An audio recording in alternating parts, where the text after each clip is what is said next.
Support for Clever comes from the Frank Lloyd Wright Foundation. Frank Lloyd Wright is considered America's greatest architect. His visionary work lives on and continues to influence us today. The Frank Lloyd Wright Foundation is continuing his legacy of innovation by inspiring society through an understanding and experience of Wright's ideas, architecture, and design. 2017 marks the 150th anniversary of Frank Lloyd Wright's birth, and in his honor, the foundation is paying tribute with a series of nationwide events, exhibitions, tours, and talks. See the full list of events, cultural and educational experiences, lectures, and access tour schedules at flw150.com. And follow Frank Lloyd Wright Foundation on Facebook. Hi, this is Craig. Hi, Craig. It's Jamie Derringer and Amy from Clever. Hey, Jamie. Hey, Amy. How's it going? Good. How are you? You guys are right on time. Man, I can't believe it. That's like, bam, right on time. We are punctual, but we also don't want to take up all of your time because we know you're very busy. So this is the gist of Clever. We talk to you, you open up and give us your deepest, darkest secrets, and then we share it with everybody. Okay, go for it. I'm ready to be grilled.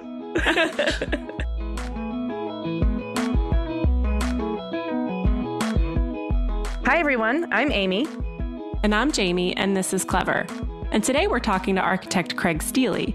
Craig Steely splits his time between San Francisco and Hawaii, where nature informs his designs. He received his architecture degree from Cal Poly San Luis Obispo and has been awarded recognition by the American Institute of Architects. His work has been published in books and many popular publications like Dwell Magazine and Metropolis. In 2009, he was selected as an emerging talent by the AIA California Council.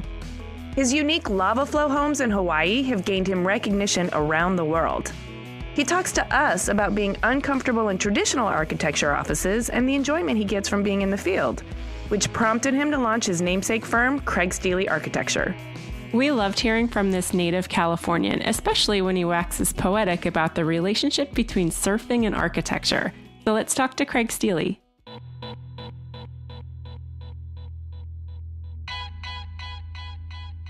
My name's Craig Steely. I'm in San Francisco right now, and I do architecture because thinking about object in space is incredibly satisfying to me. Did you grow up in California, or did you grow up somewhere else? I did. No, I grew up in California. I grew up really rural, kind of between, in the Sierras, kind of or just at the edge of the Sierras, edge of the San Joaquin Valley between Lodi and Jackson, on a ranch that my dad was born on. Oh, What? that's really cool. Yeah, it was great. I mean, it was a really fantastic place to grow up. I mean, just in the mountains and, and being outside all the time and working. And, those are really, I think, really early, my earliest memories are sort of around that. Even, interest in architecture and space kind of come from that. Like just seeing such powerful spaces. We were, close to the mountains and we spent lots of time up there. And also, my dad fished a lot, and so we went to the ocean a lot. And just, I think, those sort of experiences, on mountaintops and in meadows and on beaches, I feel like in a lot of ways with architecture, what I'm doing, I'm still like translating those experiences, and sensations that I kind of got in those days from what I was around. It sounds like you grew up very close to the earth, but I'm dying to know, are you the second or third generation on this ranch? Was your family settlers or, can you tell us the backstory on that? Oh yeah, the backstory is they came to California in the 1880s and basically were in that area. It was my grandfather's land, my dad's land. My dad was born there. I was there until I went to college. Growing up in a place like that, you really find your way. There's not a lot of outside influence, and you really, I think, create your own world. And it was amazing. So the first time I really left that area was when I went to college, when I went to Cal Poly. And, it was pretty powerful. I was ready for kind of, I think, that sort of next phase of my life after thinking about it and sort of wanting more. Sure. So was it, obviously you went to school. Was it a very small school? Yeah, tiny school. Okay. And how did you start to see your creativity manifest, like when you were a kid and a teenager? Yeah, well, I think growing up, when you grew up in the country like I did, you're constantly making things. And both of my parents are really creative. My dad was amazingly mechanically inclined. Sort of our family motto is custom anything. We were always hot rodding cars and machinery and building stuff. Oh, that sounds so awesome. My mom was a school teacher, but also a painter. And, there was just a lot of that around and a lot of support for doing it. I really love to draw. That was kind of I think the thing that really got me interested in architecture was and space was being able to sort of capture it with a pencil and on paper. Yeah, that's kind of, I think, where it came from. I feel like I was always doing it. Architecture just seemed like a really logical place for all that stuff to go. It has been. My wife always jokes that, every conversation is only 2 short sentences away from architecture. So I'm kind of like in that world and all the time.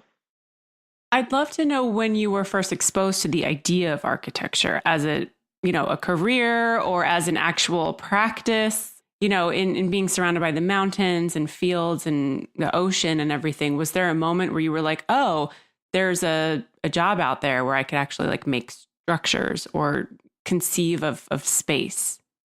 It's interesting. That's the way I think I was around all that stuff at such an early age. And it really was affecting me. I feel like I had a really strong attraction to space and things like that. I remember one time we were actually kind of near Sea Ranch. And I remember I was drawing some of the buildings up there. And I've talked about this before, but there was a sense, it sounds like the cartoon California kind of experience, but I was sitting around and I saw Sunset Magazine and I was like, whoa, I looked at it. And it dawned on me, wow, this could be a job, the stuff that I already like to do. And I remember where I grew up, there really aren't architects. There's everybody's an architect. Everybody's building their houses and building what they need. And honestly, pretty creative about it too. I still really, really love that about just that, where kind of design sort of happens in a vacuum and it just is really personal and really, people really own it. And so yeah, it was about when I was 15 or so. Yeah, it happened just like that. So how did you transition from going to college at Cal Poly? Can you talk to us about moving from high school into college and deciding what you wanted to do and where you wanted to go? When I got out of high school, I so again up in the mountains, I skied and I actually ski patrolled at a place called Bear Valley. And I really kind of felt like what my life would be skiing in the winter and building houses in the summer. And I did that for a while. And I just was kind of like, this isn't enough. So I started looking at colleges and started really kind of thinking about architecture, about maybe more of just the art of it and thinking about it as opposed to just always building. And so I looked at Berkeley, I looked at Cal Poly, and Cal Poly at that time was kind of amazing. It was sort of the midpoint between Los Angeles and California.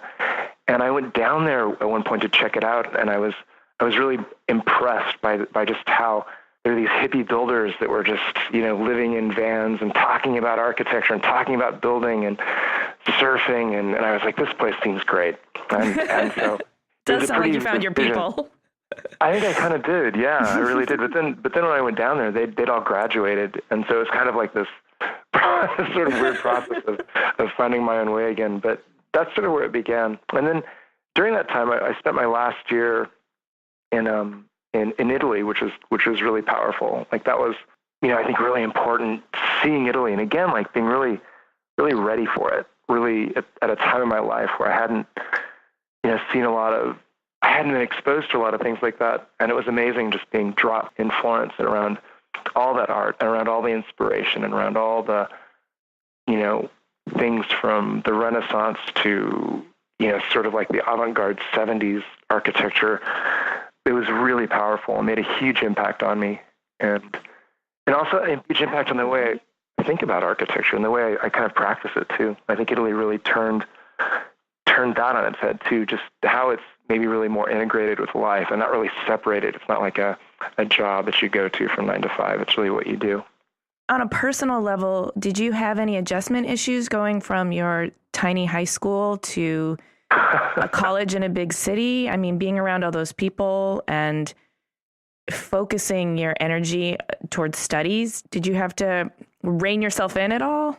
No, I was really ready for it. I mean, I think I don't know, I'm pretty flexible that way. And I think it just seemed like it was the right thing. There wasn't like a culture shock or something like that. I think it was, I just was really ready for it. It was just the right place at the right time for me. I mean, I felt like it would seem like there were all these ideas that I had sort of come up with on my own. And it was amazing just to suddenly be around a sort of places where I was seeing these ideas. I had, the ability of reading about these ideas and discovering more and going deeper. So I was kind of just an omnivore, just devouring everything, like all the sights and scenes. I mean, I remember the first time I went to like a big city, it was San Francisco, and I couldn't believe it. It just was, it was amazing to me. So, and I still feel, I live in San Francisco now most of the time.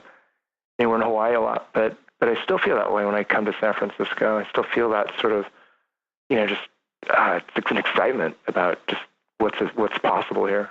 Yeah, it does bubble with excitement. I like that city. I wanted to ask you a personal question. You seem to be really adept at following a certain pull, a certain thirst for information, and you don't really seem to resist it or have any conflict. Have you always been like that? And does that come from your parents, or do you think that comes from growing up in a place where you got really centered with yourself? Maybe. I don't know. I think certain things like that, certain people are just that way. I mean, I feel like I've always been that way. Mm-hmm. I feel like growing up in a place where I was supported and had the opportunity, and there wasn't a lot of outside influence at the time, so I was really thirsty for ideas and thirsty for challenge and thirsty for knowledge. It's really great for me. I don't know if it's great for everybody, you know what I mean? But I think for me, it's definitely a different life. I mean, my son's having definitely a different experience than I'm having. He's been so many places, at such an early age, and, he's just having a different experience. But yeah, I still think those like core sort of ideas about that level of just being interested and curious and optimistic, he has those. And I don't know if he learned those, or I don't know if those just are from the gene pool. Yeah, that's an interesting question, because optimism is the thing that I think everyone's born with, but it gets dampened or killed. Yeah. So you got to really protect it. I was going to ask where you got your, thirst for experience and knowledge from. Is that coming from one of your parents in particular? No, I think back to that idea of optimism, with like work and especially with architecture, gosh, it's so easy just to get it crushed out of you. So many variables and so many things that happen. And I feel like in a lot of ways, I'm really protective of that love I have and that optimism I have for it. I feel like I think my dad in particular was always up for a good time and always like working hard and always curious. My mom's the same way, and I really feel like a lot of the people I was around were that way. So, again, is it something I learned or something that's inside? I don't know. I'm just glad it's there. I'm glad. Yeah, we are too. It's lucky to find something that is satisfying and fulfilling, and getting the opportunity to do it and to do it, each project at a higher level and with more intensity and with better clients and tools and resources. Yeah, it's been really, it's sort of felt like, it's just, been building and building and building, and it keeps getting better for us, in terms of where we are with, where I am with designing, where my studio is with what we can do, and the clients that are coming to us.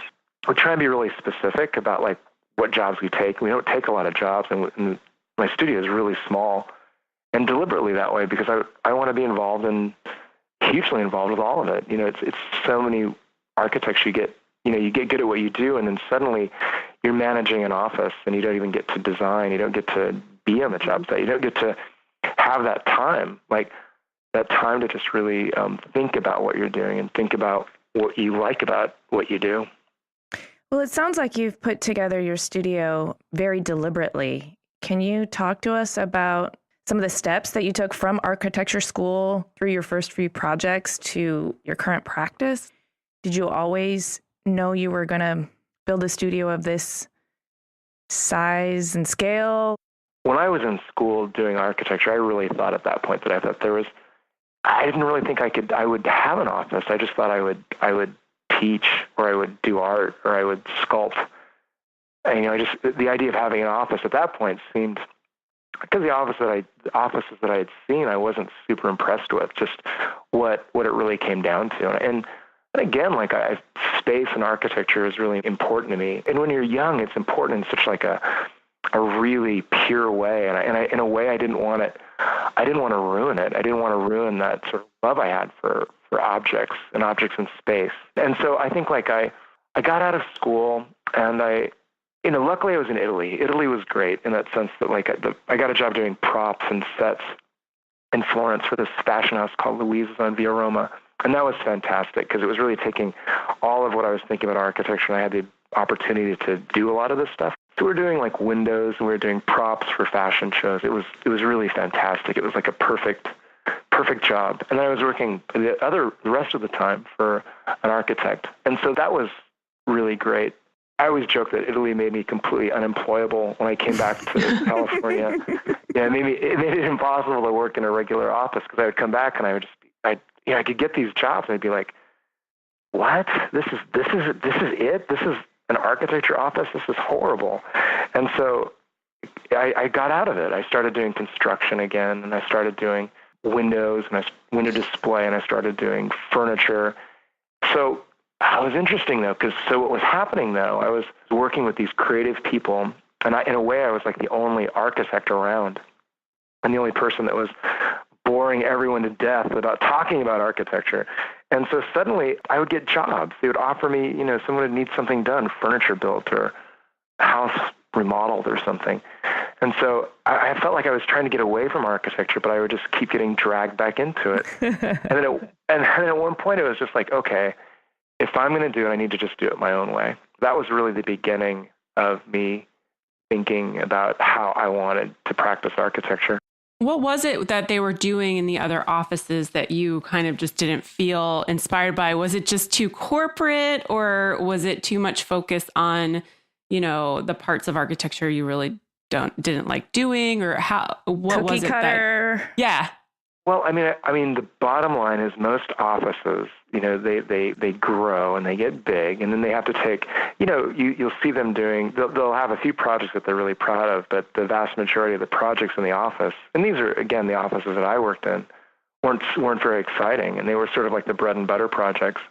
I also saw how people were being worked so hard, and I saw how it was less about design. And again, this is the places where I worked. And more about, just turning out a product, and just the culture of it. I didn't like. It was, there was a level to the way offices run. I mean, I look back at how I was then, and I realized why. I mean, I would never employ me at that time. I was completely unemployable, and it's just I think that was what I saw, and I just saw that I knew that I didn't fit into that sort of world where I could turn on my creativity from 9 o'clock and turn it off at 5 and then go home. And so I think that's where I started getting out of it. I thought, well, I'll just do stuff for myself. But then as things started progressing and I started getting more jobs, it was like, wow, I guess I could do this architecture thing, to do it my own way and do it how I wanted to do it. So I think the next step after that was, for a while I was, with where the office starts to become. And I chose kind of early in that to keep the office as more of an art studio. It's like a studio and really live in a compound where we live and work.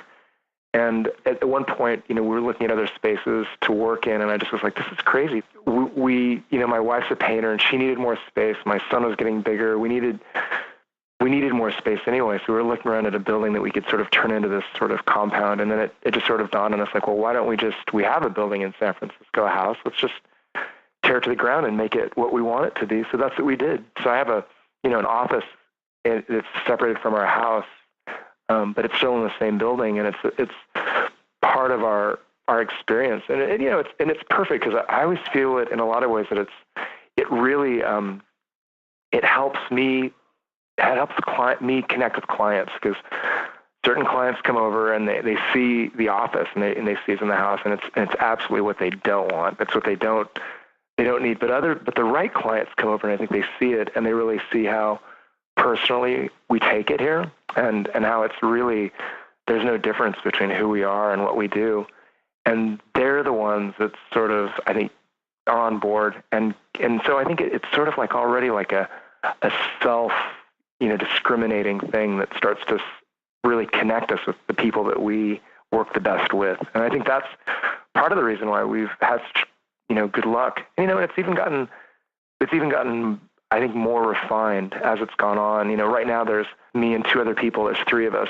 And really both of the other people who work here are, they're architects, and they could be doing this on their own, but, we like working together, and it works really well for us. And so there's not a lot of wasted thought. It's like we can get in and really work quickly. And back to the architecture office thing, a lot of offices I saw, they just felt like dinosaurs. They felt like these big, grinding machines of people and machinery. And I feel like we're way lighter. We're so flexible and so light and able to just, change and become whatever a project needs us to be. And I love that. I think that's just, to me, it just seems like a much more realistic and sustainable way to do architecture. It keeps me from getting bored with it because we can keep changing it. We look at it more as like an art studio. Like we're not really turning out a product. We're turning out like a progression of ideas that just keep evolving. So you have this space now in San Francisco, but you also work part-time in Hawaii. Do you have an office in Hawaii as well?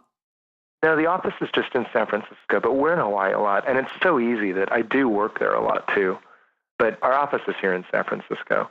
But we're in Hawaii a lot.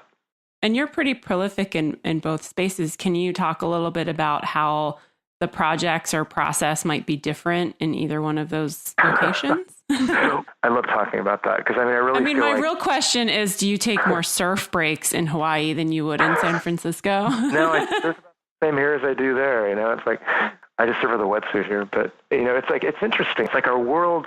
So we started going to Hawaii. I did a project there about 18 years ago, and really liked it on the Big Island. And we started doing more. And then we bought some land over there and built a house, and it just started like our life. My wife's life and my wife, and actually the people I work with, our life started changing kind of around it. And it's sort of like the easiest way to explain it is sort of like this, we've created this sort of Venn diagram. There's like Hawaii and there's California, and our world is sort of weirdly in between it. And we kind of see the same people in both places, and we kind of do the same things in both places. And I love it because for me, it works really well for the way I think about things. And it's sort of like, it allows me, every time I come, I'm sort of an outsider in both places, which is great. But it allows me to really think when I'm in Hawaii. Oftentimes my best thoughts about California projects and about, San Francisco happen there. And it's the other way. When I'm in San Francisco, I'm more lucid and have clear ideas about Hawaii. And I really feel like if you look at the projects, they're both informed by each other. I don't think my California projects would look the way they look if it wasn't for the time that I'd spent in Hawaii, and vice versa, the Hawaii projects without what I get out of being in California. To me, like Hawaii's been a fantastic, it's reintroduced that sort of nature and then being outside that I had when I was a kid. And that really inspired me. And just that kind of sacredness of space that's created outside, like just, that you just find, that you just stumble upon, and it's so perfect and the proportions are right. And so Hawaii's sort of been able to, it's really brought that back, and it's really, it's pushed me hard to do what I do there in California. And, most of the projects we do in California are pretty much along the coast. We're doing project in Oregon, we're doing project in Big Sur, Monterey, San Francisco. And so it's all along the coast. We're doing some projects that are a couple projects in the city, but most of them now are kind of out of the city, more on land, and really different sites. But being in both places keeps me really, really tuned into what's happening. Well, I love what you said about being able to get that distance and perspective when you're in San Francisco. You get that distance and perspective on Hawaii and vice versa. And then they both get to inform your overall progression. I mean, I really look at the projects that we do as sort of like a continuous thought, like as an idea that just keeps changing and evolving with input from these different sites and different places that we're building, and and also the builders that we're working with. We're really lucky to, usually we get in pretty tight with the builders and we work with them a lot, and they become partners in just thinking about what we can do and what's possible. So you mentioned working on the different sites, and I know you've done a series of residences in Hawaii called the Lava Flow series that are, well, they're very exciting, but in part because of their proximity to molten lava and active volcanoes. So I really want to know what you see as the opportunities for working on a site like that, and also the challenges. I mean, it's got to be sort of thrilling just because you're flirting with disaster.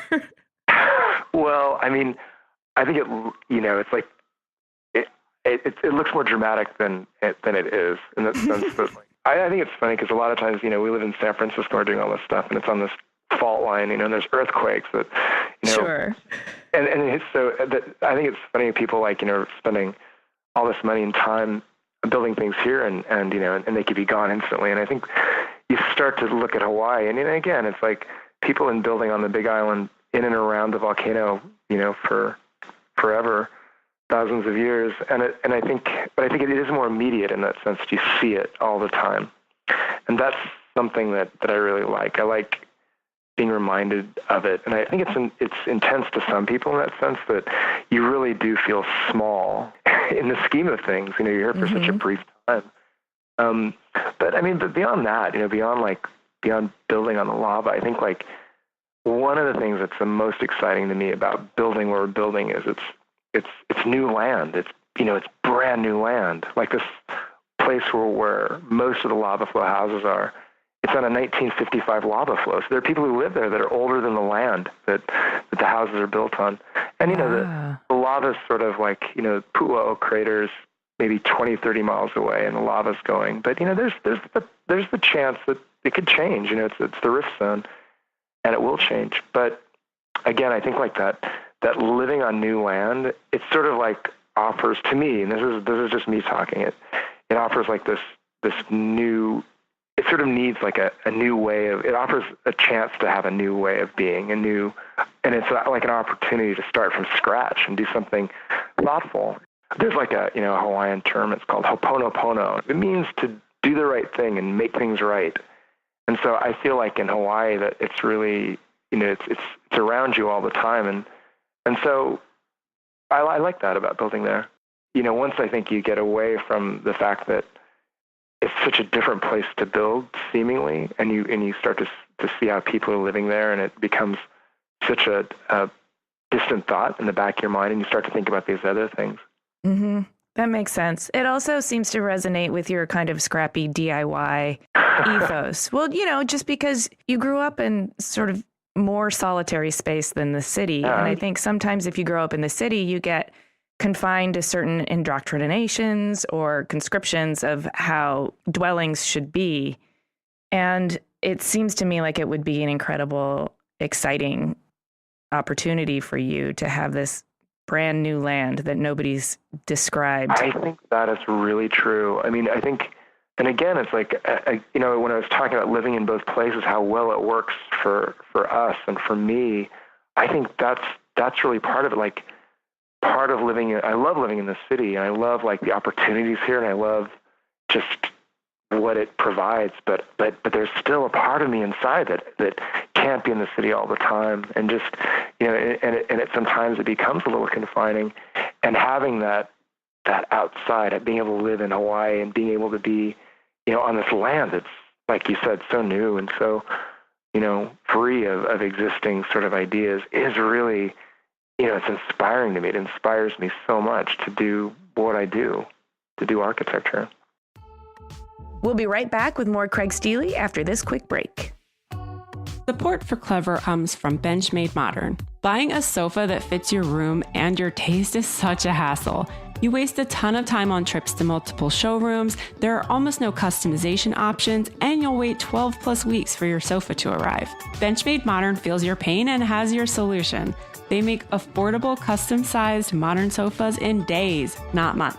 Choose your perfect style from their collections, decide on your custom dimensions and configuration, pick your fabric and leg color, and then you're done. They'll make your sofa in 14 days or less. Yeah, that's right. They'll make a custom sofa in 2 weeks or less. To start designing your dream sofa, go to benchmademodern.com to order free swatches. Use the code CLEVER and take 15% off your order. I want to talk to you a little bit about your creative process because I think you're a fascinating guy. To me, just listening to you, it sounds like, you have a left and right brain that are both fully functioning or firing on all cylinders. You've got this very architectural brain where there's engineering and there's math and there's lots of things to think about. And then you've got this other part of your brain that's very artistic and very focused on design. You've got nature and you've got the city. So it sounds like you have a really nice balance of things going on. I don't know if that's part of how you get your groove, but I'd like to ask you about what does the creative process for you look like from start to finish? Because you've got all of these things coming at you where you have to be creative, but you also have to be analytical. And how does all of that come together? I think it's been a process of balancing those things from the beginning. I think that idea of, I started these things definitely from a really free ideas and free thoughts and just dreams and sort of spatial, just glimpses of ideas and things. But I there's a part of me that realizes to make those happen, the technical side has to be as strong as those. And it interests me too. It interests me just how things work and how things come together. So, I think it's constantly just going back and forth between the two. But typically for a project, we'll look at the site and then just think about it for a long time. And I'm always sketching and always drawing ideas. And there's always something that's sort of preoccupying me that usually ends up finding its way into the project that I'm working on at that time, and it's sort of these ideas are floating around waiting for the appropriate sort of site to happen. And I it's really not, to me, that first stage is not really I try and keep it not a linear, architecture needs to be so linear in a sense, how it actually comes together. But I love just in my mind, the freedom of that first stage where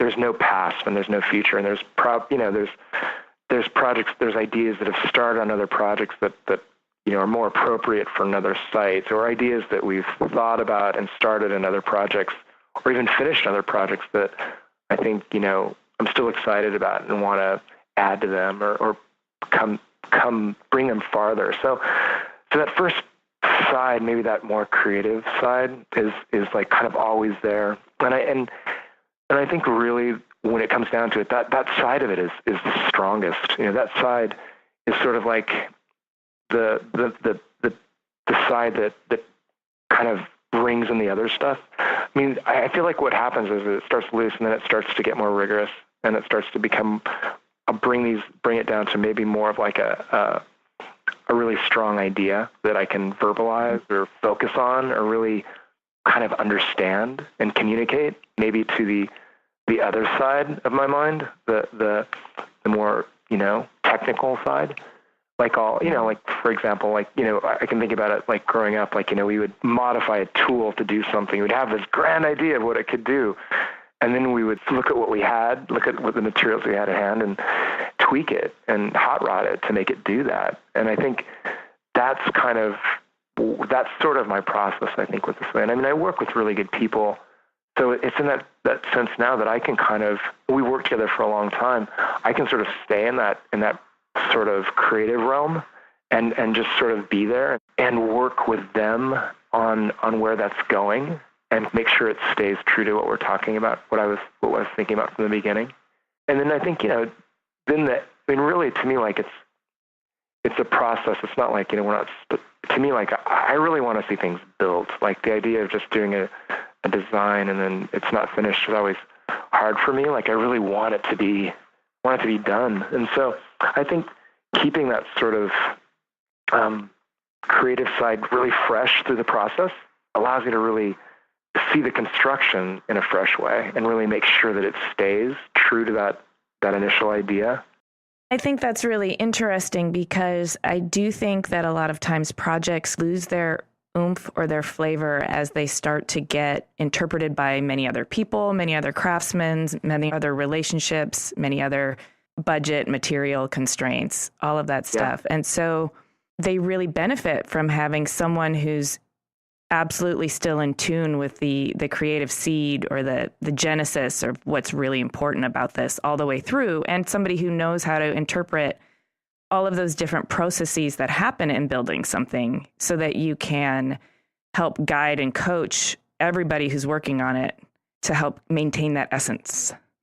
When you start to talk about it that way, it sounds kind of like this mono thought, which really isn't what it is. Because I think it's really, it's kind of thinking about that idea beyond like the materials, because there has to be so much flexibility when the building starts being built, just what you can do, due to gravity, due to money, due to site conditions, due to a million variables. And so I think that's the part that gets really interesting to me, is how you still accomplish this thing, even though, the materials, there's so many moving targets all around you, and there's so many, X, Y, and Z are all changing, but this idea still needs to sort of remain.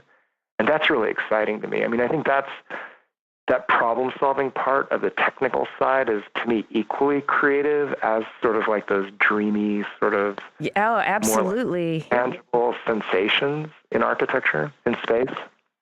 It's sort of like an evolving organism, and genes are mutating as it's coming together. And that's like, I think that's like the most exciting when it happens that way.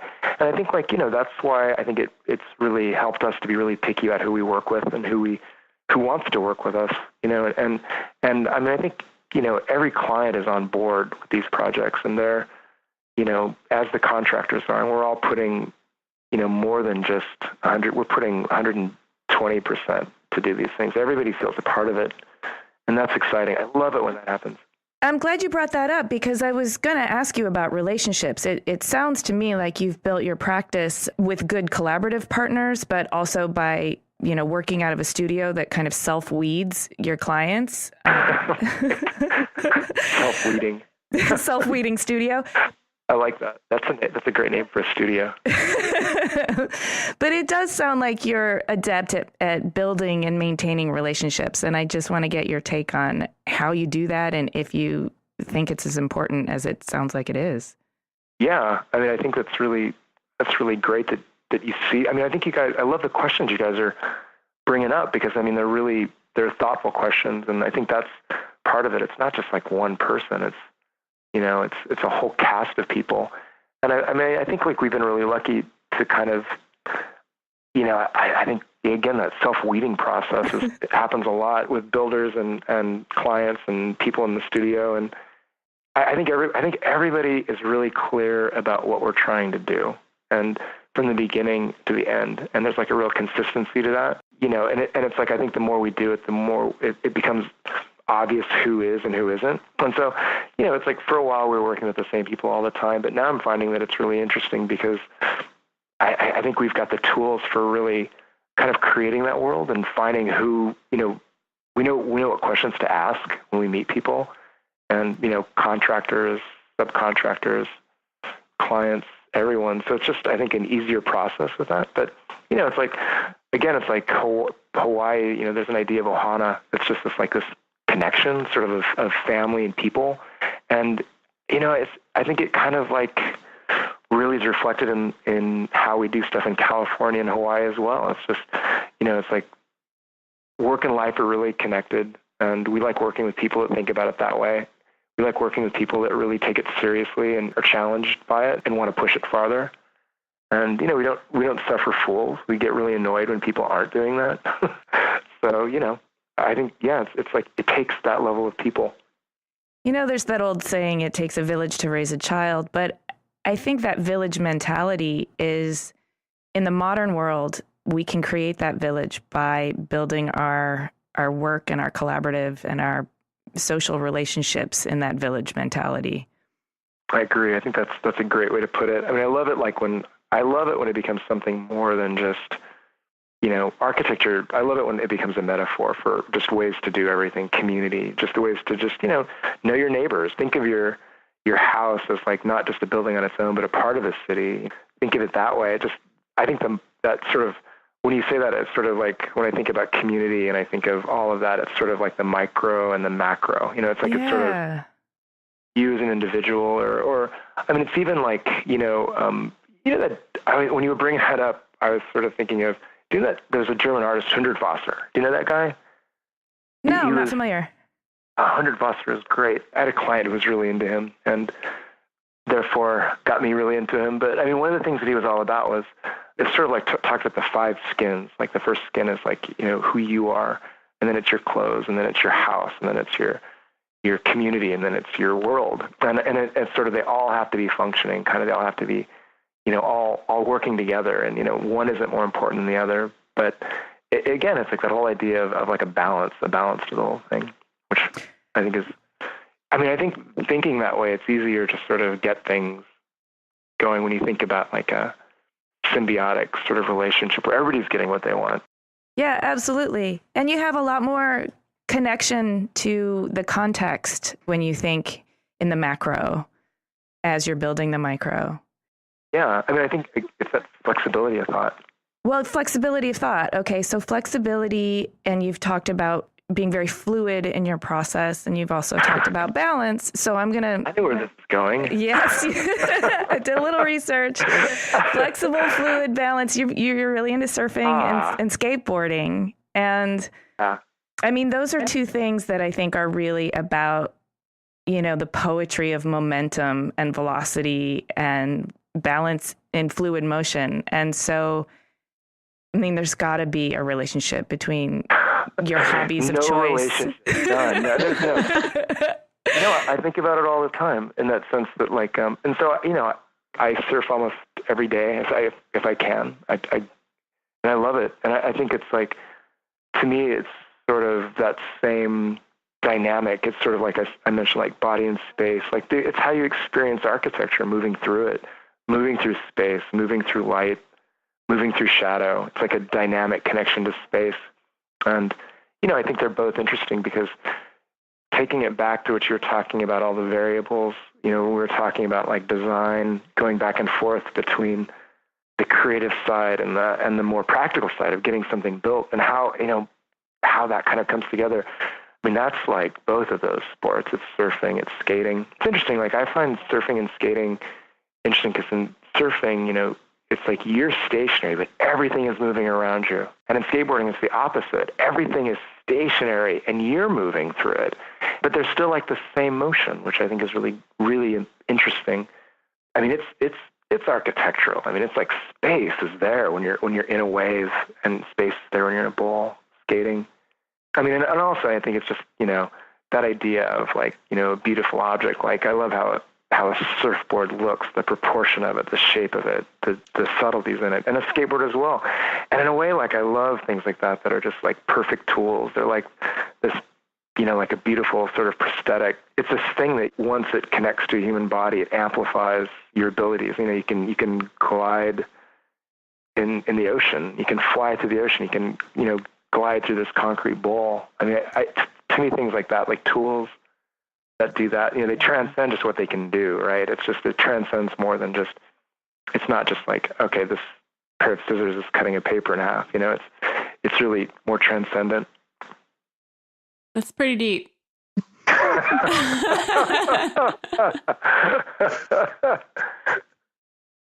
It doesn't really transition me to my next question. What's your next question? Well, you need to transition that. I know. I'm trying to think of a good segue, but I really can't.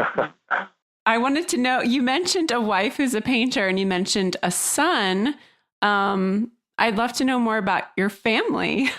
Yeah. Okay. Well, so My wife, Kathy's a painter, Kathy Lou.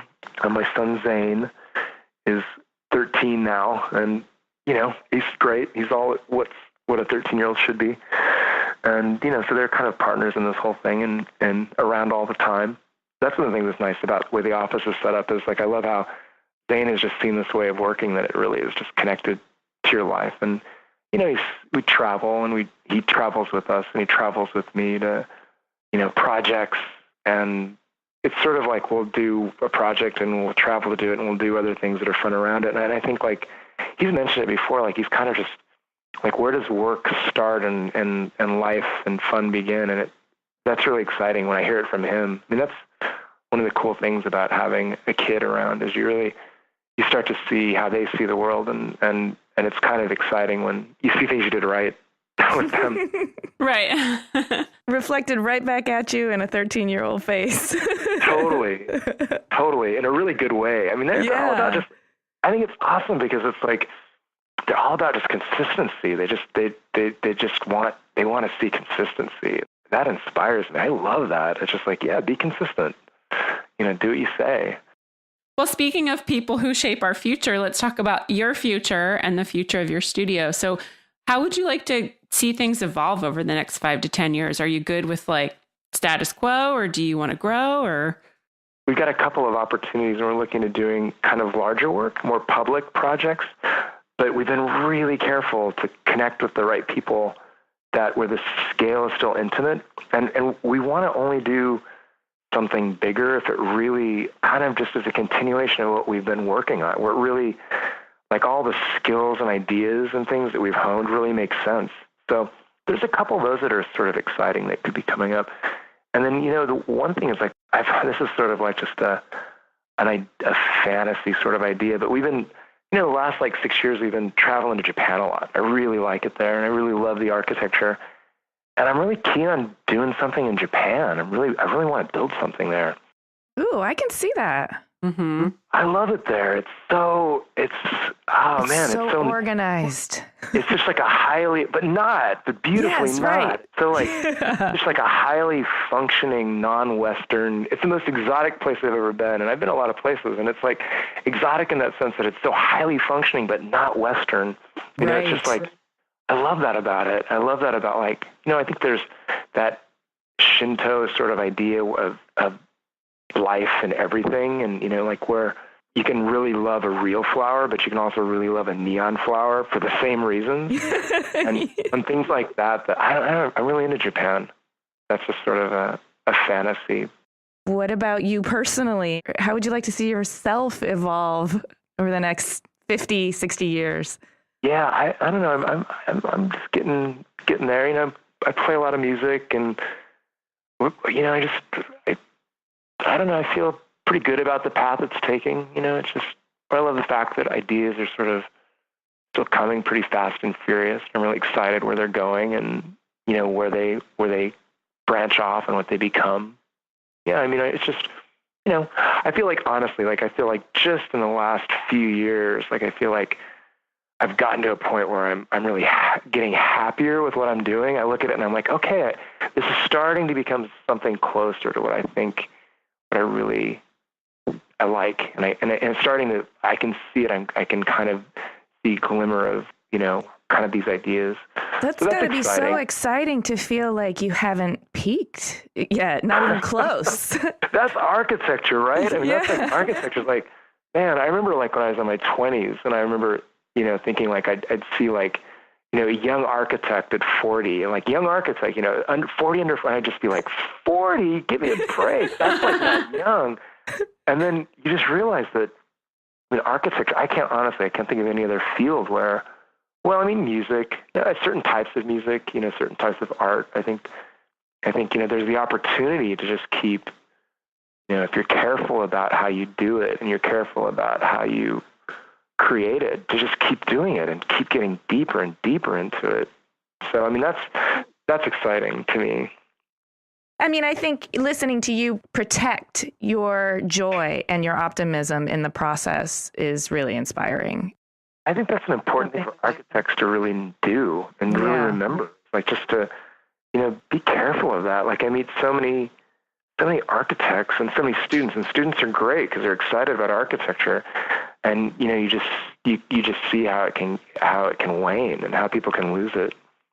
I'm probably the worst person for people to come and ask me, like, you know, should I be an architect? And I'm just like, you know, if you even have to ask that question, you shouldn't be doing it. You know, it's just like, only do it because you can't do anything else. Right. Yeah. It needs to be you need to really own it and really just give it your whole, because I mean, there's so much bad architecture out there. You know, save us from that, Craig Steely. Save us from the bad architecture. Oh man, it's like you guys have a better opportunity to do this than I do. Well, we're trying. That's why we're talking to you. Fight the good fight. Keep doing it. But no, I'm serious. It's like I just feel like, yeah, it's just there's no excuses. You know, you have an opportunity to do something, and it's like you really do need to give it your all. There's no reason. There's no bad clients. You know, just you got to make it good. Words to live by. Well, I think we'd love it if you would let our listeners know where they can find you on the web and on social media so they can follow you and your projects. Yeah, cool. So, I mean, usually Instagram is good. It's just at Craig Steely, or just my website, which is www.craigsteely.com. Is there anything in particular we should keep our eyes out for? There's a house we just did in Cupertino that I'm pretty stoked about. It's pretty great. We got some good photos, and it'll be around soon. So awesome. You just got a stereo awesome. A stereo awesome. I love it. A three-dimensional awesome. Stereophonic. Well, thank you for being so candid with us. I really enjoyed hearing your insight and your perspective on your profession, and I feel connected to you now, Craig. Awesome. Another awesome. Another stereo awesome. Well, it was really a pleasure talking to you guys, and I really appreciate you guys asking some real questions. You bet. I appreciate you answering them with all your heart. Yes.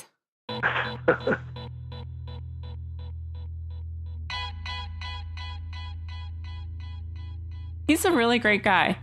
He is. I love how thoughtful he is about his entire practice. And I love with a passion how somehow he's known instinctively that he has to really guard and protect what makes architecture joyful for him. Mm-hmm. He can't let that get trampled by the process or by the people. You know, he's really DIY'd his practice into something that he can evolve because it feels really organic to him and authentic to him. Yeah, I really love that he kind of looks at architecture at least a little differently than I thought most architects looked at it. Or maybe, I don't know, maybe he is different from other architects. I really don't know because I haven't talked to too many architects. But it sounds like he approaches things like twofold. Like I was saying when we were talking to him, like he's almost using both parts of his brain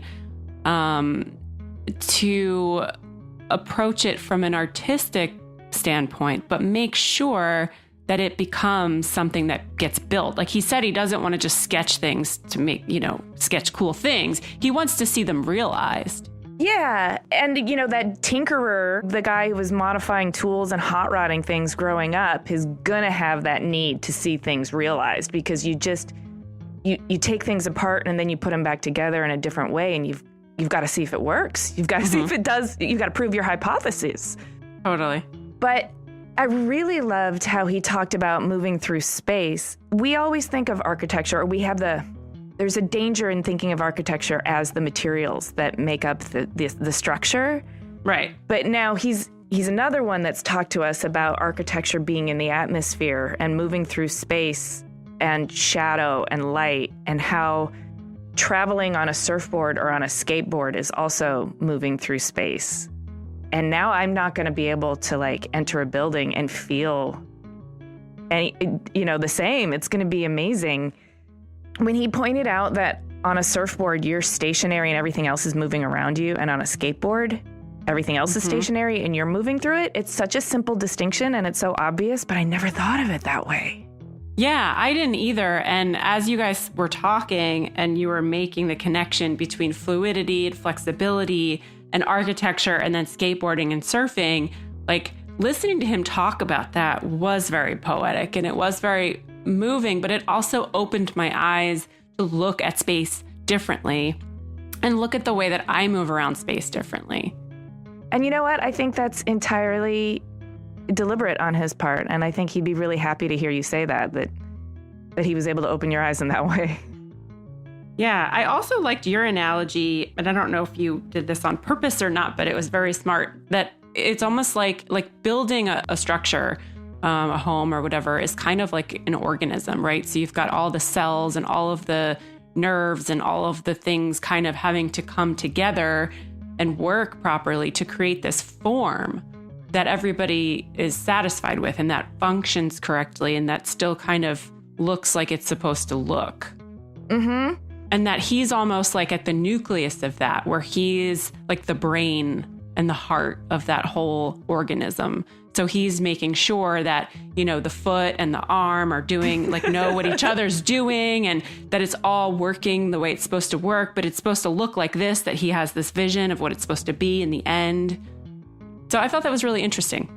I like the way you took it to, you said a foot and an arm, and it made me think of him more as, rather than him being the DNA, he's sort of like the sperm donor, so that he's like injecting his DNA into this separate organism, but then he's shepherding it to become a fully viable being with its own personality, but a personality that he's very much, that started from him. That's really interesting, but I don't know if he would want to be compared to a sperm. I don't know either. I don't know. I think, but I do like that. Yeah, we're getting a little weird here, but I do think the concept seems appropriate. Thanks for listening. Please subscribe to us on Apple Podcasts or wherever you get your podcasts. Go to cleverpodcast.com to sign up for our newsletter, read the show notes, and see images of Craig's work. You can connect with us on Twitter, Instagram, and Facebook at Clever Podcast. We love hearing from you guys. This episode of Clever was edited by Chris Modl of Yore Studio with music by L1011.